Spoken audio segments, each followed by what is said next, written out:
Hello students, welcome back again your economics station unlock economics. आज की class के अंदर हम लोग इकोनॉमिक्स की अनलॉकिंग नहीं करने वाले। आज की क्लास के अंदर हम लोग बिजनेस स्टडीज की अनलॉकिंग करने वाले। 12th क्लास की बिजनेस स्टडी 17 तारीख को बोर्ड का पेपर है आप लोगों का। ये पढ़ लिया, इससे बाहर कुछ पढ़ने की जरूरत नहीं है। दीपक सर ने दे दिया, रामबाण इलाज दे दिया दीपक सर ने। आ गए दीपक सर, आ गए, तबाही मचाने आ गए। दीपक सर ने रामबाण इलाज दे दिया। 100% यहीं से आएगा, यहां से पढ़ लो। इतिहास में पहली बार हिंदी और इंग्लिश में पीपीटी आई है। हिंदी और इंग्लिश में अब तो पढ़ना पड़ेगा, अब तो पढ़ना पड़ेगा। पहली बार दीपक सर हिंदी और इंग्लिश में पीपीटी लेकर आए हैं। अब दीपक सर मचा देंगे तबाही। एक बार पढ़ लिया, दोबारा पढ़ने की जरूरत नहीं है। बहुत आसान तरीका, बहुत बेहतरीन पीपीटी। मिल जाए ऐसी पीपीटी तो बता देना, कमेंट करके बता देना। हाँ, कर दो कमेंट, बिल्कुल तुम भी करो, हम भी करें, ठीक है। ऐसी पीपीटी पूरे रात भर जग कर आपके लिए दीपक सर लेकर आते हैं। पढ़ लो, नहीं तो फेल हो जाओगे, गब्बर नहीं आएगा। अब पेपर आएंगे। कौन से पेपर? तो बोर्ड के पेपर। समझ में आया? बिल्कुल। देखो हम लोग चालू करते हैं। बिल्कुल चालू कर दिया दीपक सर ने। ओ माय गॉड, ये क्या आ गया? अरे ये तो पीपीटी आ गई। कौन सी पीपीटी आ गई? तो ये स्टाफिंग की पीपीटी आ गई। हम लोग क्या पढ़ेंगे? तो खांसी भी आ गई। हम लोग पढ़ेंगे स्टाफिंग, जिसे बोलते हैं भर्ती। अब तुम लोग बोलोगे सर जी हिंदी मीडियम की का है? ओह हिंदी मीडियम, ओहो हिंदी मीडियम कैसे नहीं है? ये देखो, ये रहा हिंदी मीडियम। अरे ये क्या हो गया? ऐसे कैसे नहीं आएगी? आएगी, बिल्कुल आएगी। क्यों नहीं आ रही? अरे टच क्यों नहीं हो रहा? अरे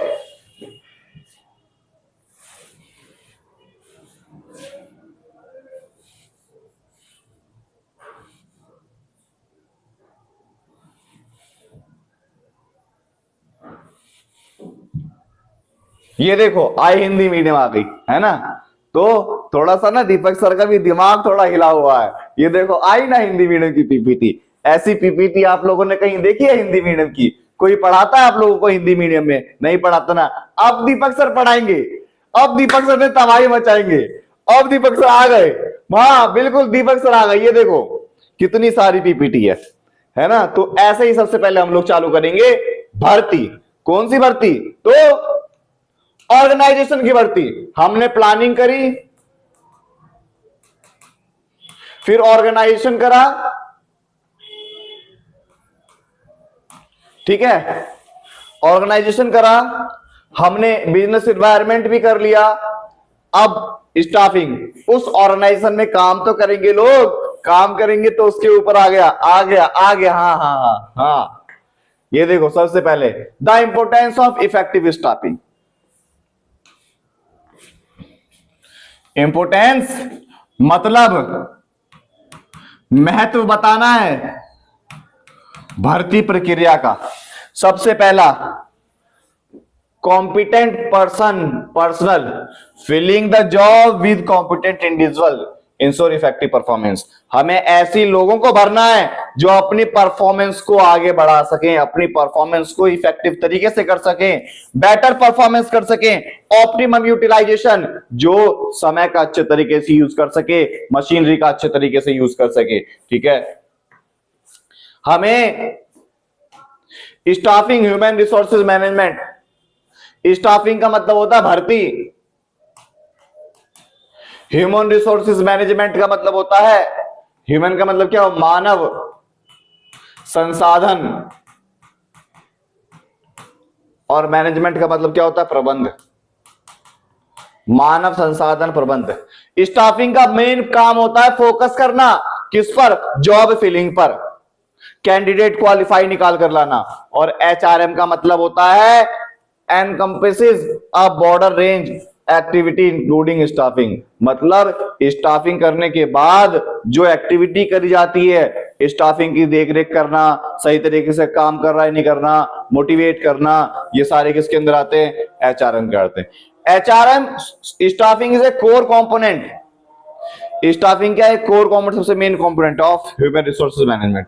HR input talent acquisition, composition and employ relation. मतलब पहले स्टाफिंग करी जाएगी, स्टाफिंग के बाद एचआरएम करी जाती है। समझ में आ गया? हाँ, आएगा क्यों नहीं, आएगा क्यों नहीं, आ गए आ गए आ गए आ गए आ गए आ गए। अब देखो स्पेशलाइजेशन एचआरएम की एक्टिविटी क्या होती है। एचआरएम की एक्टिविटी क्या होती है? सबसे पहली एचआरएम की एक्टिविटी होती है रिक्रूटमेंट करना, फिर कंपनसेशन, उनको भर्ती करके, रिक्रूटमेंट मतलब भर्ती, कंपनसेशन मतलब पारिश्रमिक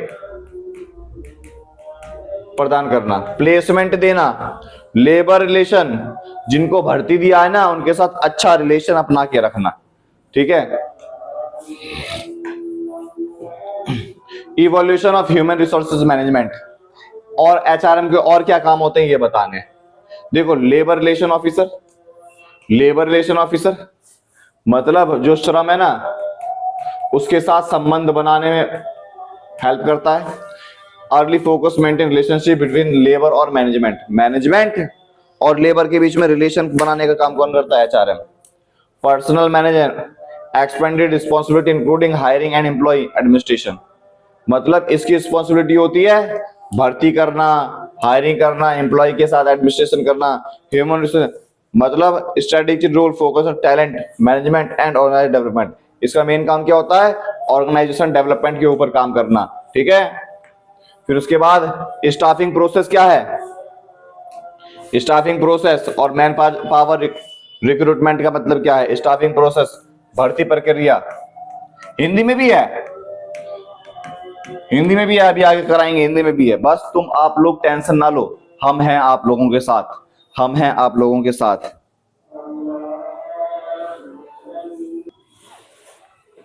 देखो स्टाफिंग प्रोसेस में क्या, सबसे पहला एस्टिमेट रिक्रूटमेंट्स, कितने लोगों की जरूरत है। वर्कलोड एनालिसिस, हमारे कंपनी में कितना वर्कलोड निकल कर आएगा। वर्कफोर्स एनालिसिस, कितना वर्कफोर्स है, स्किल कैपेसिटी क्या है, हमें ये ध्यान में रखना है।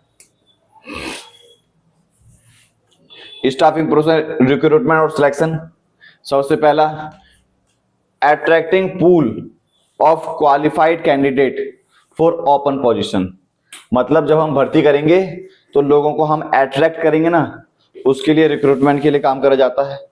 Recruitment and selection are crucial step.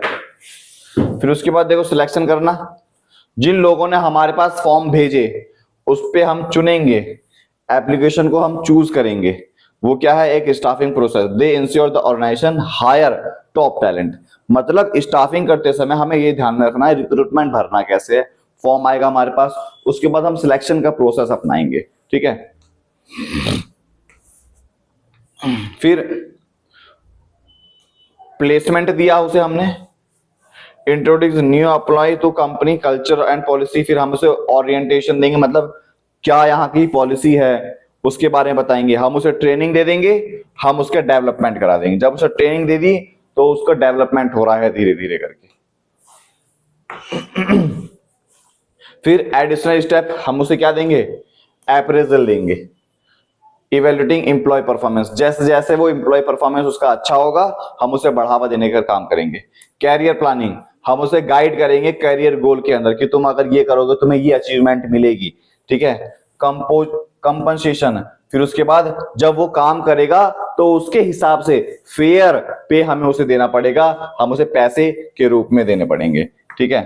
फिर उसके बाद की कंपोनेंट क्या है, चाबी क्या है? देखो सबसे पहला है रिक्रूटमेंट, दूसरा हमने सिलेक्शन करा, फिर हमने ट्रेनिंग कर दी। ये तीन चीज होनी बहुत ज्यादा जरूरी है एक स्टाफिंग के अंदर। हमें कितने लोगों की जरूरत है, हमने वो रिक्रूटमेंट करी, फिर हम सिलेक्शन के ऊपर ध्यान देंगे। ठीक है। फिर उसके बाद हम उसे ट्रेनिंग प्रोग्राम चलाएंगे। ठीक है, समझ में आया? तो पहली पीपीटी हमारी खत्म हुई। फिर उसके बाद दूसरी, फिर आता है navigation the recruitment landscape comprehensive guide. अब हम रिक्रूटमेंट के बारे में करेंगे। रिक्रूटमेंट क्या है? देखो रिक्रूटमेंट सोर्सेज इंटरनल और एक्सटर्नल। रिक्रूटमेंट के दो सोर्स हैं, रिक्रूटमेंट के दो सोर्स हैं। इंटरनल मतलब आंतरिक और बाहरी, दो सोर्स हैं। इंटरनल में क्या है, जो एक कंपनी के अंदर काम करने वाले पहले से ही लोग हैं, हमने उसे क्या कर दिया, प्रमोशन कर दिया। देखो प्रमोशन या ट्रांसफर, जैसे मान लो ये अभी हमारा यूट्यूब चैनल है, इसमें जो इस समय लोग काम करने वाले हैं, हमने उसे ही क्या कर दिया, प्रमोट कर दिया, तो वो क्या कहलाएगा, हमारा इंटरनल कहलाएगा।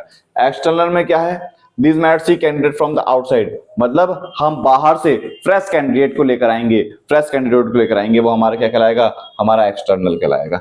ठीक है, फिर उसके बाद internal source, promotion and transfer. Internal के अंदर क्या आता है, प्रमोशन, हमने क्या कर दिया, उसके परफॉर्मेंस बेस पर हमने उसे प्रमोट कर दिया, ट्रांसफर कर दिया हमने उसका। फिर उसके बाद इंटरनल में एम्प्लॉय मोटिवेशन, इसके मेरिट्स क्या हैं, हमें लाभ क्या मिलेंगे। इंटरनल सोर्स के पेपर में बहुत बार आता है, इंटरनल सोर्स के हमें लाभ क्या मिलेंगे।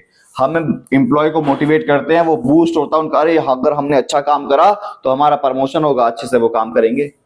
सिंप्लीफाइड प्रोसेस बहुत आसान है, कहीं हमें भागदौड़ करने की जरूरत नहीं पड़ेगी, ट्रेनिंग की हमें देने की जरूरत नहीं पड़ती, क्योंकि वो पहले से ही हमारी कंपनी में ट्रेंड होते हैं। कॉस्ट भी कम लगता है, कॉस्ट इफेक्टिव होता है। ठीक है, क्योंकि जब मुझे प्रमोशन देंगे तो थोड़े पैसे में ही काम हो जाएगा, नया टैलेंट लेके आएंगे तो पूरी हमें सैलरी नहीं बना कर देनी पड़ेगी। फिर उसके बाद डिमेरिट्स क्या है, लिमिटेड टैलेंट, जो एक कंपनी के अंदर काम करने वाले लोग हैं, ठीक है, उसको ही हमने दे दिया तो लिमिटेड टैलेंट रहेगा। Employee competency, most foster lethargy, it lead to reduce productivity. अब एम्प्लॉय जो है ना, वो प्रोडक्टिविटी, नए नए आइडियाज नहीं लेकर आ सकते, इन एप्लीकेबल टू न्यू कंपनीज, नई कंपनी में ये अप्लाई नहीं कर पाएंगे, अपनी कंपनी में ही रह जाएंगे। तो रिड्यूस कंपटीशन, कंपटीशन भी हमारी कंपनी के अंदर ही रह जाएगा, कंपटीशन नहीं हो पाएगा, है ना। फिर उसके बाद है internal source, direct and casual. Internal source में कैसे होता है, ये देखो, एक होता है direct recruitment, posting notice is done at the company gate, notice लगा दिया, पोस्ट कर दिया। कैजुअल कॉलर, एक्सटर्नल सोर्स है, एक्सटर्नल सोर्स में क्या है, डायरेक्ट रिक्रूटमेंट, मतलब हमने नोटिस निकाला और लोग हमारे पास फॉर्म भरने के लिए आ रहे हैं। फिर हमारा कैजुअल कॉलर, हम कॉल करके लोगों को बुला रहे हैं काम करके, है ना। फिर उसके बाद एक्सटर्नल सोर्स, एक्सचेंज एजेंसी, बहुत सारी एक्सचेंज एजेंसी है जो कंसल्टेंसी एजेंसी के रूप में काम करती है, उनके पास बहुत सारे डाटा होते हैं, जो बेरोजगार होते हैं उनको जॉब देने का, जैसे एडवर्टाइजमेंट के द्वारा। एम्प्लॉय एक्सचेंज है, प्लेसमेंट एजेंसी भी है बहुत सारी, हमने एडवर्टाइजमेंट में क्या करा, अखबार में छपवा दिया, वो ये वाला हो गया। एम्प्लॉयमेंट एक्सचेंज क्या हुआ, बहुत सारे एम्प्लॉयमेंट एक्सचेंज, बहुत सारी कंपनियां हैं जो एम्प्लॉय एक्सचेंज कराने का काम करती है। और प्लेसमेंट एजेंसी, बहुत सारी प्लेसमेंट एजेंसी के रूप में भी काम करती है, जो जॉब दिलवाती है लोगों को। ठीक है, एक्सटर्नल सोर्स। और क्या है, कैंपस सिलेक्शन, तुमने कैंपस सिलेक्शन का नाम सुना होगा, तुम लोग कॉमर्स में हो, ठीक है।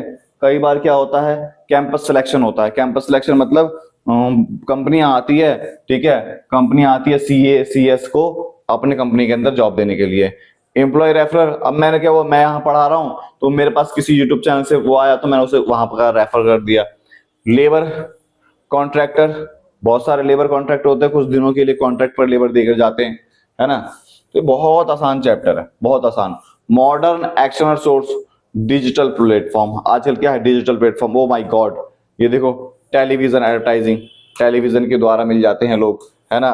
वेब पब्लिशिंग, आज क्या है, ऑनलाइन सर्च मार लेते हैं जॉब, है ना। फिर उसके बाद की टेक अवे नेक्स्ट स्टेप, देखो हमें नया नया टैलेंट मिलने लग जाता है। Understanding recruitment source of crucial weight, internal और external, select the right approach. अब राइट अप्रोच कंपनी अपने बिहार पर सेट करेगी कि हमारे लिए एक्सटर्नल अच्छा है कि हमारे लिए इंटरनल अच्छा है, ठीक है। हाँ,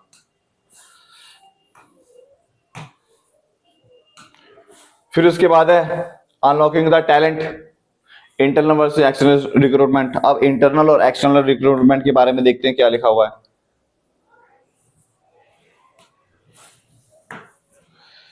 merit of external sources, external source के हम मेरिट्स देख रहे हैं।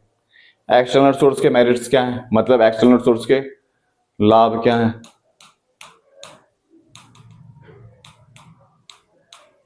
एक्सटर्नल सोर्स के लाभ क्या हैं, क्वालिफाइड पर्सन, हमें क्वालिफाइड लोग मिल जाते हैं।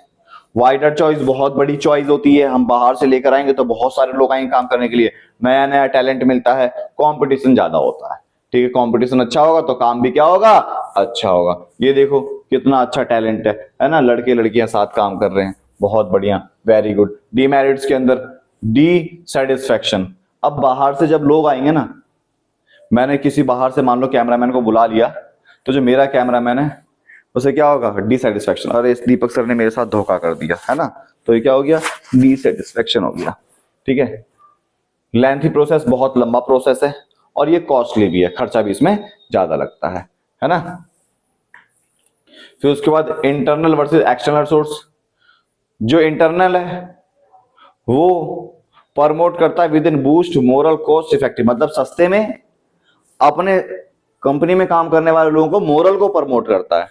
लेकिन जो एक्सटर्नल है इसमें फ्रेश टैलेंट मिलता है, ज्यादा हमारे पास चॉइस होती है, और कंपटीशन भी क्या होता है, ज्यादा होता है। ठीक है, फिर इसके बाद the meaning of selection. Selection is choose best candidate. Selection का मतलब होता है एक कंपनी, जैसे मान लो ये दीपक सर है ना, अब ये जो है इन्हें कोई क्यों रखेगा, ये इकोनॉमिक्स के लिए, इकोनॉमिक्स के बादशाह हैं दीपक सर, इकोनॉमिक्स के बादशाह हैं। आपके पास इकोनॉमिक्स जो है ना, इकोनॉमिक्स और बीएसटी, आपने बहुत सारे यूट्यूब चैनल देखे होंगे, लेकिन अगर आप लोगों ने एक बार इकोनॉमिक्स दीपक सर से पढ़ ली, सारे यूट्यूब चैनल भूल जाओगे, सारे जो है ना लिखी लिखाई चीजों को, रटी रटाई चीजों को। बहुत, मैं एक एग्जाम्पल, बहुत अच्छे एग्जाम्पल तरीके से बताता हूं। ठीक है, तो ये क्या है, सिलेक्शन जब करेंगे तो सही जगह सही इंसान होना चाहिए ना, वही है स्किल के अनुसार सिलेक्शन। प्रीलिमिनरी स्क्रीनिंग, सबसे पहले हम रिव्यू करते हैं एप्लीकेशन को, स्क्रीनिंग करते हैं ना, जब किसी ने फॉर्म भरा तो वो क्या है, प्रीलिमिनरी स्क्रीनिंग। इस टंग थोड़ी अजीब है ना, तो इस निकली नहीं होगी मेरे मुंह से, तो वही स्क्रीनिंग है।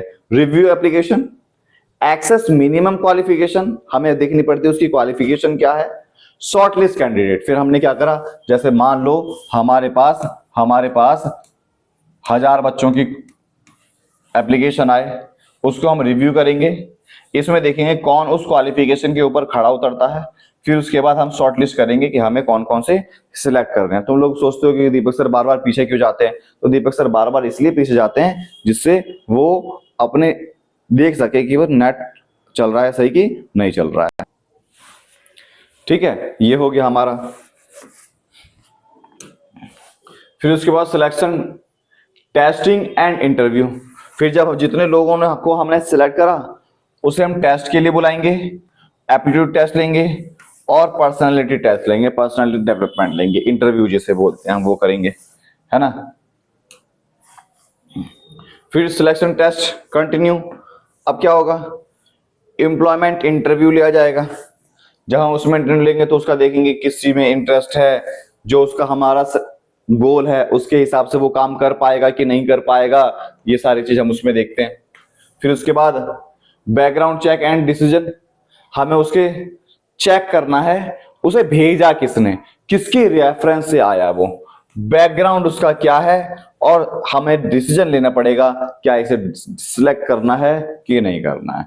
ठीक है, समझ में आ गया। जैसे मान लो ये दीपक सर हैं, दीपक सर कहीं जॉब के लिए गए, है ना, वैसे तो इनको जॉब की जरूरत नहीं है, वैसे फिर भी मान लो दीपक सर गए, तो किसके रेफरेंस से आए पहले ये देखेंगे, दीपक सर का बैकग्राउंड क्या है। ठीक है, बैकग्राउंड मतलब क्या कोई केस चल रहा है, बिहेवियर कैसा है, कौन से बैकग्राउंड से आते हैं वो, क्या दीपक सर को सिलेक्ट करना है नहीं करना है, ये देखना है। ठीक है, फिर उसके बाद जॉब ऑफर एंड कॉन्ट्रैक्ट। जब मेरे को सिलेक्ट कर लिया जाएगा तो मेरे को जॉब ऑफर करा जाएगा कि लो दीपक सर आप हमारे जॉब के लिए सिलेक्ट हो गए, चॉइस हो गए, जॉब ऑफर। एक्सेप्टेंस, मैंने एक्सेप्ट कर लिया, फिर कॉन्ट्रैक्ट साइन होगा। समझ में आ गया। कॉन्ट्रैक्ट साइन होने के बाद ट्रेनिंग प्रोग्राम चलाएगा, ट्रेनिंग के लिए काम करा जाएगा। ठीक है, फिर ट्रेनिंग में क्या होता है,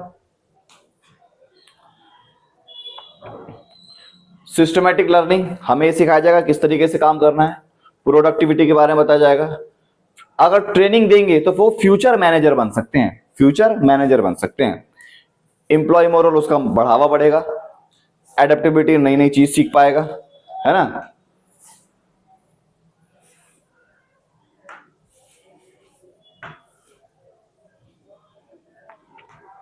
समझ में आ गया।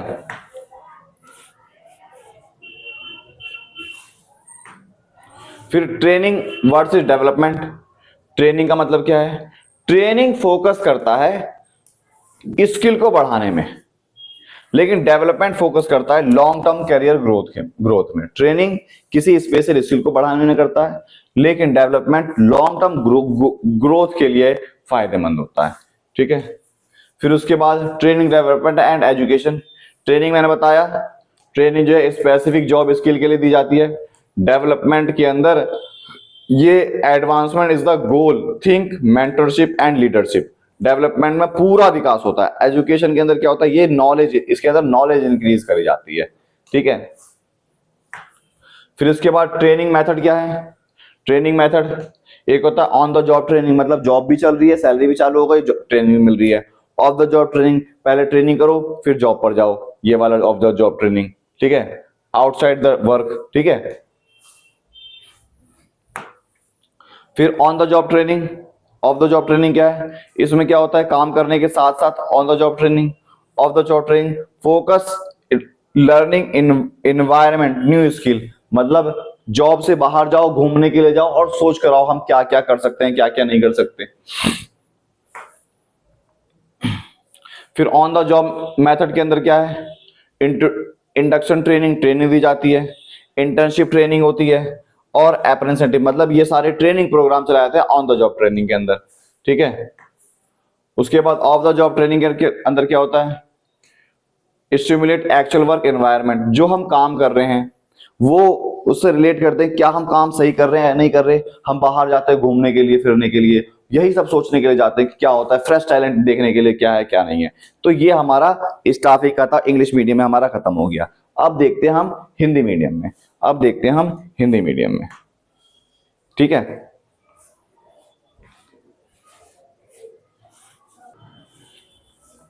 फटाफट हिंदी मीडियम में भी खत्म करते हैं, बहुत आसान चैप्टर था। देखो, प्रभावी स्टाफिंग का महत्व, शैक्षणिक कार्मिक सक्षम व्यक्तियों को नियुक्त करना, बेहतर प्रदर्शन, अच्छे तरीके से काम कर पाए, इसीलिए हम उसको करते हैं इष्टतम उपयोग, मतलब ये हमारे इंपोर्टेंस है, महत्व है। इष्टतम, जो हमारे पास रिसोर्सेज है उसका ज्यादा से ज्यादा हम यूज कर सकें। अस्तित्व का विकास, लोगों का क्या हो सके? विकास हो सके। फिर उसके बाद स्टाफिंग बना मानव संसाधन प्रबंध क्या होता है? स्टाफ का मतलब होता है योग्य उम्मीदवार को भरना, स्टाफिंग कहलाता है। फिर जो स्टाफिंग सहित गतिविधि व्यापक श्रृंखला शामिल है। उम्मीदवार को भरने के बाद का जो प्रोसेस होता है, कैसे भरा जाएगा, किस तरीके से होगा, वो सारा काम किसका होता है? मानव संसाधन प्रबंध का होता है। विशिष्ट मानव संसाधन प्रबंध की गतिविधि क्या होती है? जो HRM है, जो HRM है, इसकी गतिविधि क्या होती है? HRM की गतिविधि जो होती है, इसमें पहला भर्ती करना, सैलरी प्रोवाइड कराना, प्लेसमेंट और श्रमिक संबंध, मतलब अच्छा रिलेशन, मैनेजमेंट का और स्टाफ के बीच में अच्छा रिलेशन बनाना, मैनेजमेंट और स्टाफ के बीच में अच्छा रिलेशन बनाना, ठीक है। फिर इसके बाद हमारा मानव संसाधन विकास संसाधन प्रबंध। देखो, श्रम संबंधी अधिकारी होता है एक, क्रमिक प्रबंध, श्रम प्रधान के बीच, ये देखो HRM का काम क्या होता है? संबंध स्थापित करना, नियुक्ति और कर्मचारी प्रशासन सहित विस्तारित जिम्मेदारी को सौंपना, कैसे काम करना है, क्या करना है, रणनीति और भूमिका बनाना, ये सारे काम होते हैं इसके। स्टाफिंग प्रक्रिया, जनशक्ति आवश्यकताएं। स्टाफिंग प्रक्रिया क्या है? सबसे पहले अनुमान लगाना कितने लोगों की जरूरत है, कार्यभार का विश्लेषण करना, कौन सा काम करवाना है, कितना काम है, और कार्यबल विश्लेषण, कितने लोगों की आवश्यकता पड़ेगी, कितने लोग काम करेंगे, कौन कौन सा टैलेंट चाहिए, कौन कौन सी कुशलता चाहिए।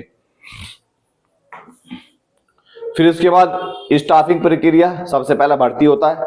भर्ती करने के बाद, भर्ती के लिए हम ये देखेंगे कि अपनी कंपनी की तरफ लोगों को आकर्षित करना ही स्टाफिंग है, भर्ती है। और भर्ती के लिए चयन सर्वोत्तम उम्मीदवार का चयन करना, सर्वोत्तम उम्मीदवार का चयन करना ही चयन कहलाता है। ठीक है। फिर उसके बाद स्टाफिंग प्रक्रिया में क्या होता है, सबसे पहला प्लेसमेंट। प्लेसमेंट में क्या होगा, चयनित अभ्यर्थी को नौकरी देना, सूचित करना, अभिविन्यास, नए कर्मचारियों कंपनी संस्कृत मतलब उसे नई पॉलिसी बताना, क्या जो हमारे सिलेक्ट हुए हैं लोग उनको पॉलिसी बताना, ट्रेनिंग देना, प्रशिक्षण, फिर विकास करना। फिर बिना एचआरडी वाली फर्मों के लिए अतिरिक्त कदम क्या होता है, मूल्यांकन करना, कर्मचारी प्रदर्शन का मूल्यांकन, लोग कैसे काम कर रहे हैं उस पर ध्यान देना, कैरियर योजना, कर्मचारियों कैरियर लक्ष्य बताना कि कौन सा काम क्या करना है, मुआवजा और सैलरी प्रोवाइड कराना। स्टाफिंग के प्रमुख घटक, सबसे पहला भर्ती होता है, लोगों को अपनी तरफ आकर्षित करना भर्ती कहलाता है। फिर उसके बाद चयन की प्रक्रिया चालू होती है, फिर उसके बाद ट्रेनिंग दी जाती है। भर्ती प्रतिशत पर नजर हम भर्ती देखते हैं क्या है, भर्ती के दो स्रोत होते हैं, एक आंतरिक स्रोत होता है, बाहरी स्रोत होता है। आंतरिक स्रोत में क्या होता है, प्रमोशन, प्रमोशन को हिंदी में देख लेना, प्रमोशन को क्या बोलते हैं, और स्थानांतरण। मतलब प्रमोशन का मतलब क्या होता है, हम जो नीचे लेवल पे काम करने वाला इंसान था उसे क्या कर देना, आगे बढ़ा देना। स्थानांतरण, यहां से कोई विदेश को ट्रांसफर कर देना। बाहरी स्रोत में क्या होता है, बाहर से लोगों को भर्ती करवाना। फिर आंतरिक स्रोत के लाभ क्या हैं, देखो आंतरिक स्रोत में क्या होता है, पदोन्नति, प्रमोशन कर देना। स्थानांतरण मतलब इस स्कूल से दूसरे स्कूल ट्रांसफर कर देना। इसके गुण क्या है, कर्मचारी को प्रेरणा मिलती है, मोटिवेट होता है, कर्मचारी को प्रेरणा मिलती है, मोटिवेशन होता है। थोड़ी सी पीपीटी देख लेना दोबारा।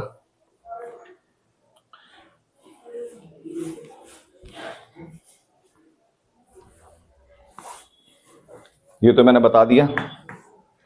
भर्ती के दो स्रोत, आंतरिक और बाहरी। आंतरिक में क्या होता है, कंपनी के अंदर जो काम करने वाले लोग हैं इसको ही प्रमोट कर देना, इसको ट्रांसफर करना, बाहर से भर्ती करवा लेना। ठीक है। फिर क्या होता है, पदोन्नति, स्थानांतरण बता ही दिया। कर्मचारी की प्रेरणा, मोटिवेशन बढ़ता है। बहुत आसान प्रक्रिया है, हमें ट्रेनिंग भी नहीं देनी पड़ती क्योंकि पहले से ही ट्रेंड होंगे, हमारी कंपनी में काम कर रहे हैं। तो प्रभावी लागत, बहुत कम लागत में। क्यों, देखो एक इंसान अभी हमारे पास 50,000 में जॉब कर रहा है, प्रमोट कर दिया तो इसे 60,000 हो जाएगी। लेकिन जब एक नए इंसान को लेकर आएंगे उसे कम से कम 40,000 देना पड़ेगा ना, तो डिफरेंस है ना बहुत ज्यादा। समझ में आ गया।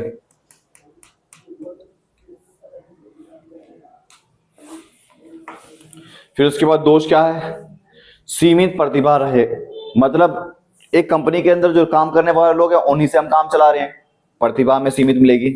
कर्मचारी में शालीनता होगी, सुस्ती हो जाएगी। नए कंपनियों पर लागू नहीं हो, नई कंपनी में ये लागू नहीं होता। नई कंपनी में पुराने कर्मचारी कहां से लेकर आएंगे, नए लाने पड़ेंगे ना, और कंपटीशन कम होगा तो बेकार हो जाएगा काम। फिर उसके बाद बाहरी स्रोत क्या है, बाहरी स्रोत बाहर से कैसे लेकर आएंगे, एक होता है सीधी भर्ती, एक होता है कैजुअल कॉलर। सीधी भर्ती में क्या, फॉर्म निकाल दिए, लोग उससे फॉर्म भरेंगे। कैजुअल कॉलर में फोन करके बुलाया जाता है। बाहरी स्रोत के अंदर जैसे विज्ञापन दे देना, टेलीविजन में विज्ञापन दे देना, अखबार में विज्ञापन दे देना। रोजगार कार्यालय, बहुत सारे रोजगार कार्यालय हैं जिसके अंदर लोग अपना रजिस्ट्रेशन करा के रखते हैं, वहां से लेकर आना। और नियोजन अभिकरण, सलाहकार से बहुत सारे होते हैं, कंसल्टेंसी एजेंसी होती है। बाहरी स्रोत में कैंपस सिलेक्शन होता है, कर्मचारी के द्वारा रेफरल होता है, मैंने किसी को ट्रांसफर रेफरल, सर जी ये बहुत अच्छा पढ़ाता है इसे रख लेना। श्रमिक ठेकेदार, बहुत सारे ठेकेदार होते हैं, ठेके पर जॉब दिलवाते हैं।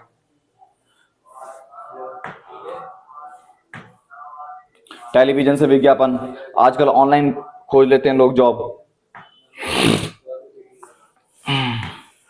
फिर प्रतिभा को उजागर करना, आंतरिक बनाम भर्ती की कर रहे, बाहरी भर्ती।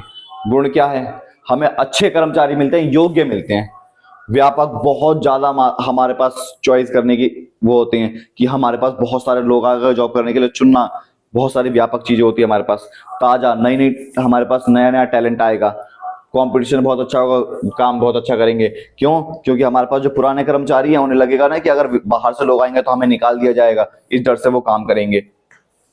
फिर आंतरिक बनाम बाहरी स्रोत, आंतरिक स्रोत के अंदर मैंने बताया पदोन्नति, बाहरी स्रोत से बाहर से लेकर आना।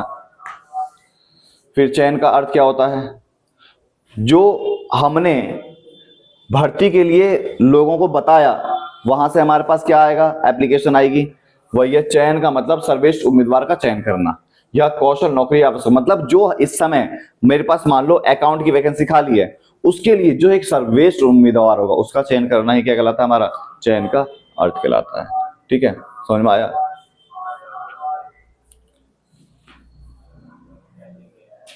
अनुप्रयोग की समीक्षा करना, जो हमारे पास फॉर्म आया है उनकी समीक्षा करेंगे। न्यूनतम योग्यता, जो हमारे पास क्या है, जैसे मान लो 1000 लोगों की जरूरत है, 10,000 लोग आ गए, उनको एप्लीकेशन को हम जांचेंगे, इसमें से कौन हमारे पास पढ़े लिखे के जो क्वालिफिकेशन है उसके ऊपर खड़ा उतरता है। फिर इसमें से हम उम्मीदवार को शॉर्टलिस्ट करेंगे, है ना। फिर उसके बाद चयन प्रशिक्षण, हम पेपर लेंगे उनसा, खुफिया प्रशिक्षण हो गया मतलब एनालाइज करेंगे। फिर रुचि, जिसमें वो रुचि है उसके अनुसार परीक्षण करेंगे, व्यक्तिगत परीक्षण, पर्सनैलिटी का टेस्ट लेंगे। फिर उसके बाद चयन प्रशिक्षण जारी, रोजगार साक्षात्कार, हम उसका ट्रेनिंग प्रोग्राम चलवाएंगे, हम उसे इंटरव्यू लेंगे। पृष्ठभूमि की जांच करना, हम उसके संदर्भ, वो कहां से आया है हमें ये जांचना है, कहां से आया है, उसका रेफरेंस क्या है हमें ये जांचना पड़ेगा, रेफरेंस, है ना। पृष्ठभूमि क्या है, उसका बैकग्राउंड क्या है ये जांचना है। और चयन का निर्णय लेना है कि हमें इसे जॉब देनी है कि जॉब नहीं देनी है। हमें चयन का क्या करना है, निर्णय लेना है ना। नौकरी की पेशकश और अनुबंध, फिर जब हमने चुन लिया तो नौकरी की हम उसे क्या करेंगे, हम उसे नौकरी की पेशकश करेंगे, लो तुम्हारा सिलेक्शन हो गया। फिर वो स्वीकार कर लेगा, उसके बीच में कॉन्ट्रैक्ट बन जाएगा, अनुबंध बन जाएगा, मतलब अब हाँ तुम यहाँ पर काम करोगे, इतने साल के लिए काम करोगे, उसको कॉन्ट्रैक्ट बोलते हैं। फिर उसके बाद हम उसे ट्रेनिंग देंगे। ठीक है, ट्रेनिंग में क्या होगा, ट्रेनिंग देने से लाभ क्या होता है, व्यवस्थित शिक्षण, एक सिस्टमैटिक प्रणाली चलती है। उत्पादकता, ट्रेनिंग से उत्पादन में वृद्धि होता है। प्रभावी प्रबंधन होता है, ट्रेनिंग देना बहुत ज्यादा जरूरी है, मैनेजमेंट बहुत अच्छा होगा। कर्मचारी का मनोबल बढ़ेगा। अनुकूलता, है ना, जब हम उसे ट्रेनिंग दे देंगे तो भविष्य वो मैनेजमेंट कर सकता है ना, वो हो गया, अनुकूलता हो गई। फिर उसके बाद प्रशिक्षण 2 तरीके के हैं। एक प्रशिक्षण का मतलब होता है नौकरी कौशल पर ध्यान केंद्रित करना, वो ट्रेनिंग होता है। विकास का मतलब संपूर्ण विकास। ट्रेनिंग का मतलब प्रशिक्षण सिर्फ एक स्किल के लिए ट्रेनिंग देना, विकास का मतलब पूरे मानव शक्ति का विकास करना। प्रशिक्षण, विकास और शिक्षा तीनों अलग अलग है। प्रशिक्षण में ट्रेनिंग ली जाती है कोई स्किल के लिए, विकास के लिए पूरा करियर के लिए विकास होता है। शिक्षा, नॉलेज को बढ़ावा देना शिक्षा कहलाता है। प्रशिक्षण के तरीके, एक कार्य पर प्रशिक्षण, कार्य करने के दौरान प्रशिक्षण, नौकरी से बाहर प्रशिक्षण, काम करने के साथ साथ ट्रेनिंग ले रहा है तो वो ये हो गया। नौकरी के बाहर होता है, काम के बिना जो प्रशिक्षण होता है वो ये हो गया। ठीक है, नौकरी बनाम नौकरी के बाहर, जब काम कर रहा है, ये देखो ये काम करते करते ट्रेनिंग ले रहा है तो नौकरी के दौरान, ये बाहर जा रहा है घूमने फिरने, कहीं होटल में बैठने के लिए आराम, सोच रहा है, विचार रहा है, तो ये क्या हो गया, एनालाइज कर रहा है हर चीजों को, तो बिना नौकरी के प्रशिक्षण हो गया। फिर उसके बाद कार्यस्थल पर अपनाए जाने वाले तरीके, प्रेरणा प्रशिक्षण, शुरुआती प्रशिक्षण, कंपनी के नए कर्मचारी पर परिचय कराता है। जो प्रशिक्षण में होता है, सबसे पहले जो नए कर्मचारी है उनका क्या हो जाएगा, आपस में मेल मिलाप करा जाएगा, इसका नाम दीपक है, इसका नाम कार्तिक है। फिर दूसरा, और सैद्धांतिक प्रशिक्षण का समायोजन, जो वो काम कर रहे हैं वो और जिससे वो काम करना चाहते हैं उनके बीच में रिलेशन बहुत अच्छा कराना। इंटर्नशिप प्रशिक्षण, इंटर्नशिप मतलब जॉब, पढ़ाई कर ली, अब उसे ट्रेनिंग प्रोग्राम पर भेज दिया, वो हो गया। फिर नौकरी से इधर प्रशिक्षण, मतलब नौकरी के अलावा वो बहुत सारी एनवायरनमेंट की चीजों को देख रहा है, ठीक है, काम कैसे हो रहा है, लेकिन अभी उसे सैलरी चालू नहीं हुई, काम देख रहा है किस तरीके से काम हो रहा है, ये नौकरी के अलावा प्रशिक्षण। समझ में आ गया। तो हमारा स्टाफिंग खत्म हो गया। आप लोगों ने चैनल को सब्सक्राइब नहीं करा, सब्सक्राइब कीजिए। मैंने देखो हिंदी में भी, और मैंने हिंदी और इंग्लिश दोनों में पीपीटी तैयार करके दे रखी है। देखो आप लोगों को क्या करना है, बस एक बार इसे रीडिंग कर लेनी है, वीडियो को रोकना है, रीडिंग कर लेनी है, ठीक है। इससे बाहर आपको कोई पढ़ने की जरूरत नहीं है, बहुत आसान तरीका है। और देखो मैंने हिंदी और इंग्लिश में पढ़ाया है, 20, 25, 35 मिनट में वीडियो खत्म हो गई होगी, क्लास खत्म हो गई होगी। आप लोग पढ़ोगे तो आप मेरे हिसाब से 10-15 मिनट में पढ़ सकते हो, ठीक क्लास। जय हिंद, जय भारत, सत श्री अकाल।